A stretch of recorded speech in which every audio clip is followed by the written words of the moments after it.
Hello guys. मेरी पिछली video में एक भाई ने पूछा था कि गूगल का सर्च बार कैसे बनाते हैं केवल HTML और CSS का यूज़ करके। तो इस वीडियो में मैं आपको बताऊंगा कि जो स्क्रीन पर सर्च बार दिख रहा है ये एक्चुअली मैंने ही बनाया और इस वीडियो में मैं आपको बताऊंगा कि आप किस तरीके से इसे बना सकते हो। ना ही केवल आपको ये बार बनाना आएगा बल्कि इसके साथ साथ मैं आपको कुछ ऐसी चीज़ें भी सिखाऊंगा जिसका यूज़ करके मैं ये बनाने वाला हूँ। उन चीज़ों को सीख कर आगे चल के आप कोई भी ऐसी चीज़ बनाते हो, कोई भी ऐसा प्रोजेक्ट बनाते हो जिसमें कंटेनर्स का यूज़ होता है, बॉक्सेस का यूज़ होता है या फिर कह सकते हैं डिव्स का यूज़ होता है, वो चीज़ें आप आसानी से बना लोगे और ज़्यादा अच्छे से बना लोगे और ज़्यादा अट्रैक्टिव तरीके से बना लोगे। यानी कि अगर आप डिव्स या कंटेनर्स का यूज़ करके कोई चीज़ बनाओगे तो वो देखने में कोई नूब जैसी नहीं लगेगी, ऐसा लगेगा किसी प्रोफेशनल ने बनाई है। कुछ ऐसी चीज़ें अपने प्रोजेक्ट में अचीव करने के लिए हम यूज़ करते हैं एक तो पोजीशनल का एट्रीब्यूट और एक यूज़ करते हैं डिस्प्ले एट्रीब्यूट। ठीक है, पोजीशन में आता है दो चीज़ें, रिलेटिव एंड एब्सोल्यूट, जिसको हम ज़्यादातर अपने प्रोजेक्ट में यूज़ करते हैं, एंड डिस्प्ले में आता है फ्लेक्स। ये कुछ प्रॉपर्टीज़ हैं CSS की जो कि आगे चल के हम इस वीडियो में देखेंगे। तो चलिए हम चलते हैं, पहले अपना स्ट्रक्चर समझ लेते हैं अपने सर्च बार का। तो कुछ इस तरीके से हमारा सर्च बार मेनली रहता है। एग्जैक्टली ऐसा नहीं रहता, बस ये स्ट्रक्चर हमारे सर्च बार का।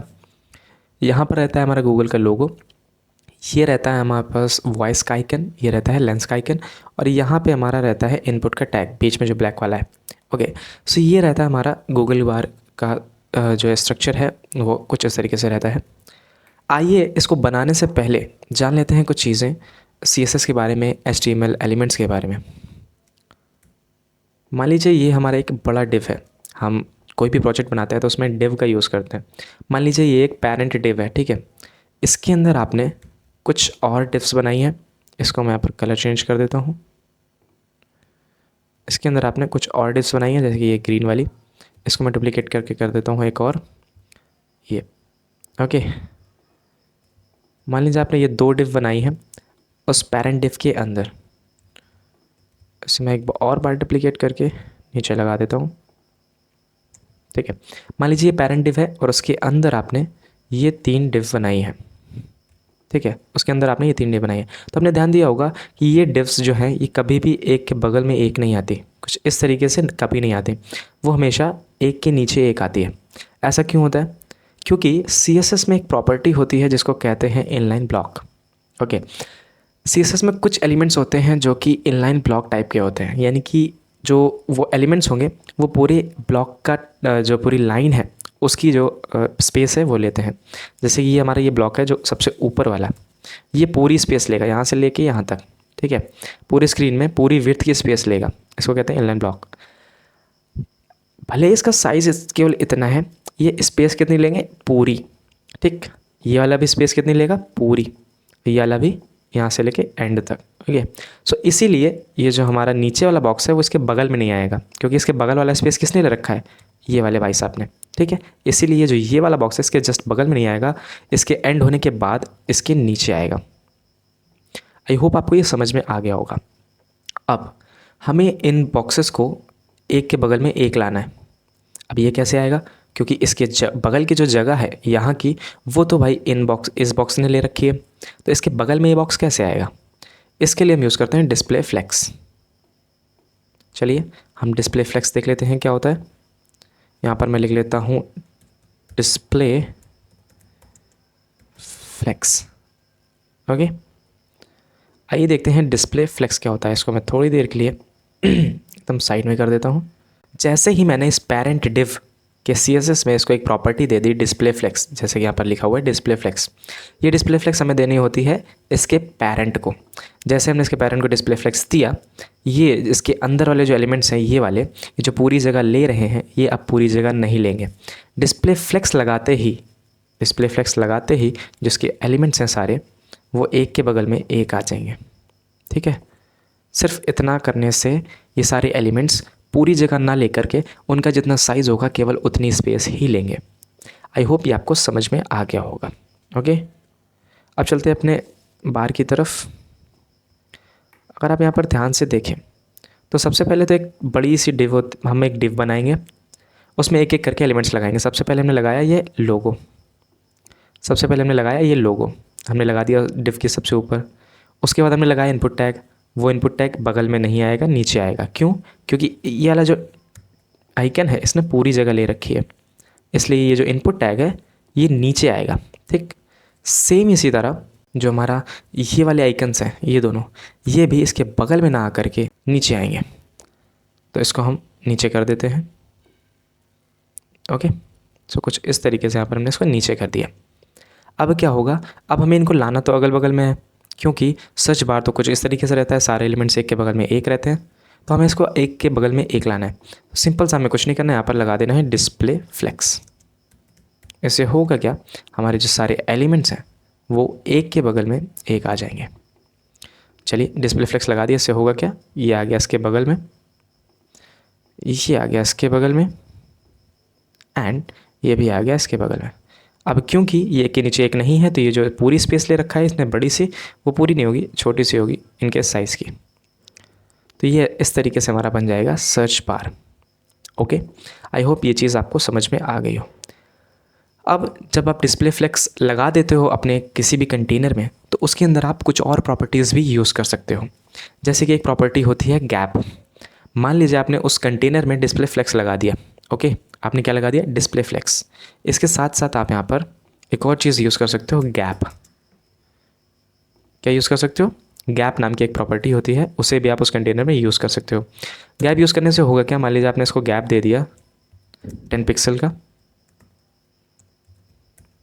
मान लीजिए आपने इस कंटेनर को एक गैप दे दिया 10 पिक्सल का। इससे होगा क्या, इसको थोड़ा सा पढ़ा लेते हैं।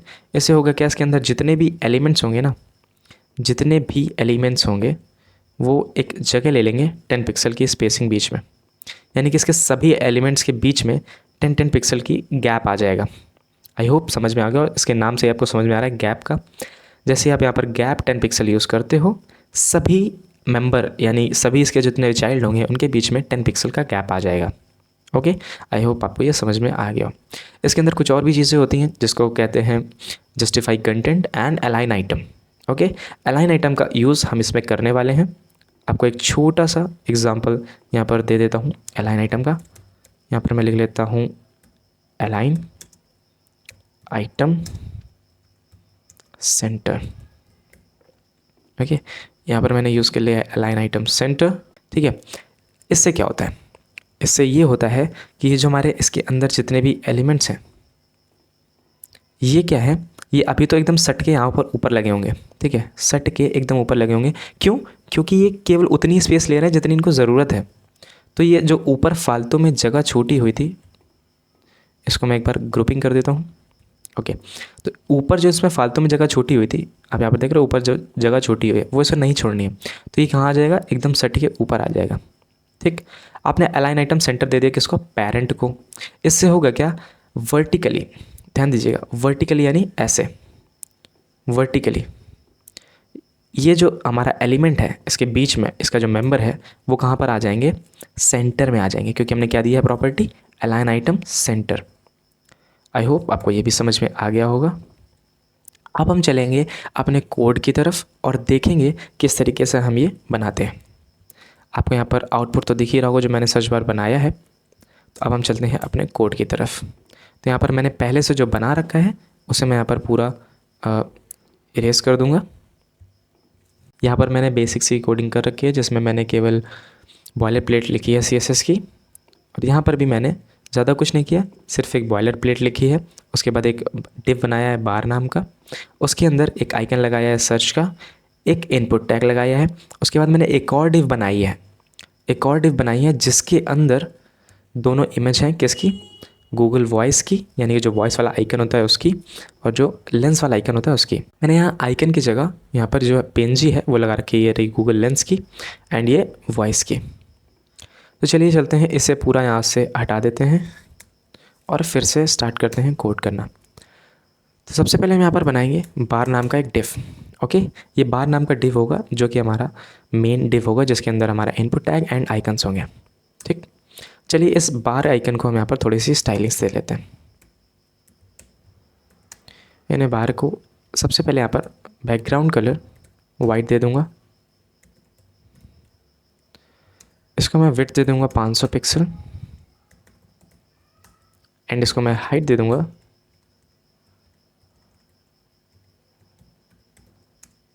45 पिक्सल। इससे होगा क्या, हमारे यहाँ पर एक छोटा सा बार जैसा लेआउट बन के आ चुका है। अब मैं इसको राउंडेड कर दूंगा, जिसके लिए मैं यूज़ करूँगा बॉर्डर रेडियस 100 पिक्सल। अब आप देख सकते हो इसके साइड जो है एकदम कर्व हो चुकी हैं। मैं आपको बताना चाहूँगा कि बॉर्डर रेडियस जब हम 100 पिक्सल देते हैं तो हम किसी भी कंटेनर में बॉर्डर पिक्सल 100 पिक्सल देंगे, उससे होता क्या है, वो चीज़ एक कैप्सूल के फॉर्म में आ जाती है। जैसे कि आप देख सकते हो ये जो मैंने बार बनाया था ये कैप्सूल के फॉर्म में आ गया दोनों एंड से। ऐसा करने के लिए हमें कुछ नहीं करना होता, केवल बॉर्डर रेडियस 100 पिक्सल करनी होती है। आगे अब चलिए, हमने इतना तो कर लिया है।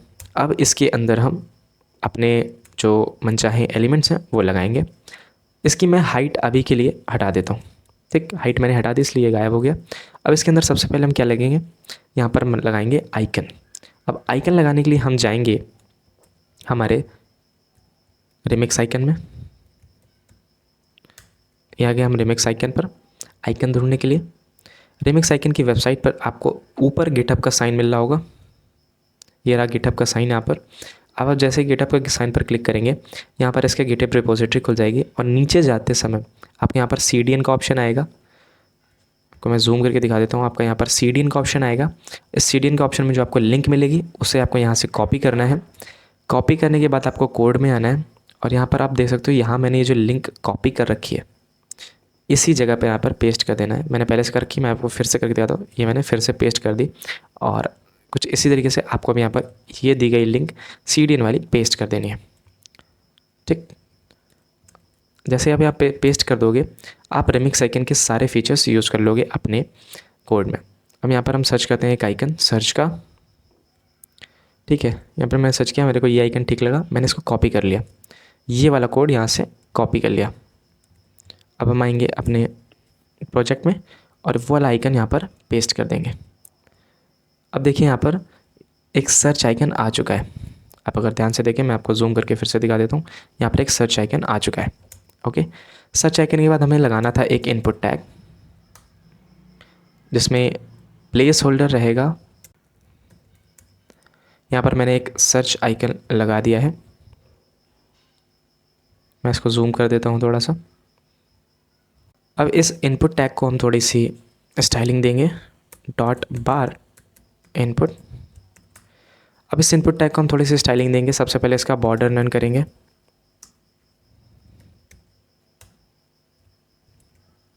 इसका बॉर्डर नन हो चुका है।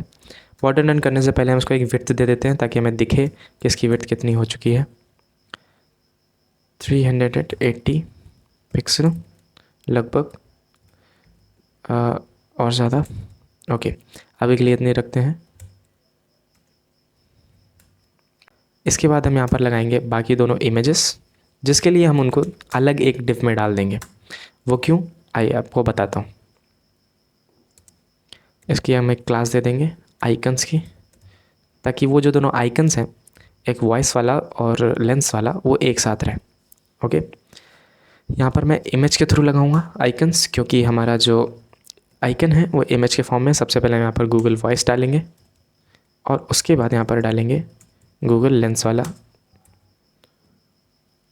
तो यहाँ पर जो इमेजेस हैं वो आ चुकी हैं, क्योंकि यहाँ पर जो इमेजेस हैं वो काफ़ी बड़ी हैं, इसलिए हम जहाँ पर स्टाइल में जाएंगे, डॉट आइकन्स में जाके उसकी इमेज की जो साइज़ है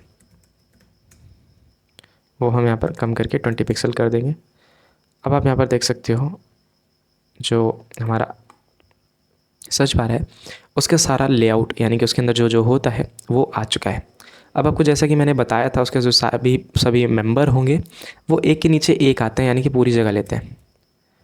अब आप यहाँ पर ध्यान से देखिए कि ये एक एलिमेंट नीचे आया है। ठीक है, ये इनपुट एलिमेंट जो है वो सर्च बार के जस्ट बगल में आया है। वो ऐसा इसलिए है क्योंकि जो आई टैग है ये ब्लॉक एलिमेंट नहीं है, ये पूरी जगह ऑब्वियसली पहले से नहीं लेता है। ठीक है, ये ब्लॉक एलिमेंट नहीं है तो ये पूरी जगह नहीं लेता है, इसलिए इसने अपने बगल वाली जगह नहीं ली है। और जो सर्च बार है, ये इनपुट टैग है, उसके बगल में ही आ गया है। अब क्योंकि ये जो इनपुट टैग है वो ब्लॉक लेवल एलिमेंट है, इसलिए उसने यहाँ की जो बाकी जगह है वो ले रखी है, और जो हमारा बाकी का एलिमेंट्स हैं वो नीचे आ गए। अब इमेज भी एक ब्लॉक लेवल एलिमेंट नहीं है, इसलिए उसने अपने बगल में पूरी जगह नहीं ली है, इसलिए जो नेक्स्ट इमेज है वो जस्ट उसके बगल में आ गई है। आई होप इतना आपको क्लियर हो गया होगा। ठीक, अब जाएंगे स्टाइल्स की तरफ। बार में इसकी सबसे पहले हाइट दे देंगे। ओके, इसकी हाइट आ गई। अब हमें क्या करेंगे, डिस्प्ले फ्लेक्स कर देंगे इसको, जैसे कि मैंने आपको बताया था। यहाँ पर मैंने डिस्प्ले फ्लेक्स कर दिया और देखिए सारी चीज़ें एक के बगल में एक आ गई। आई होप आपको ये समझ में आ गया हो। अब इसको थोड़ा अच्छा करने के लिए मैं इसको एक पैडिंग दे देता हूँ, जो कि मैं ऊपर से बिल्कुल नहीं दूंगा, बट साइड से यहाँ पर 15 पिक्सल की पैडिंग दे दूंगा। अब डिस्प्ले फ्लेक्स के बाद मैंने आपको एक चीज़ बताई थी, align item, align items centre. जैसे मैंने किया सारी चीज़ें देखिए सेंटर में आ चुकी हैं। ठीक, सेंटर में आने के बाद हम यहाँ पर जो इनपुट है, सबसे पहले इसमें एक हाइट डालेंगे 100%, ताकि जो इनपुट टैग है वो पूरी हाइट ले ले। ठीक, इतना करने के बाद हम इसका जो बॉर्डर है उसे नन कर देंगे, ताकि वो बॉर्डर ना दिखे। इसके बाद मैंने आपको एक चीज़ बताई थी, गैप। ठीक है, अलाइन आइटम सेंटर के बाद हम यहाँ पर एक गैप देंगे 10 पिक्सल का। यहाँ पर दे के देखते हैं, तो देखिए यहाँ पर जो गैप है वो आ चुका है सभी के बीच में। ठीक, आई होप आपको दिख रहा हो। ठीक है, मैं इसको जूम करके दिखा देता हूँ। तो यहाँ पर देखिए बीच में एक गैप आ चुका है। मैं इसको लाइन को हटा के दिखाता हूँ। यहाँ पर देखिए बिल्कुल भी गैप नहीं है सर्च और इसके आइकन के बीच में, बट जैसे ही मैं यहाँ पर ऐसे लगाता हूँ, यहाँ पर देखिए उनके बीच में गैप आ चुका है।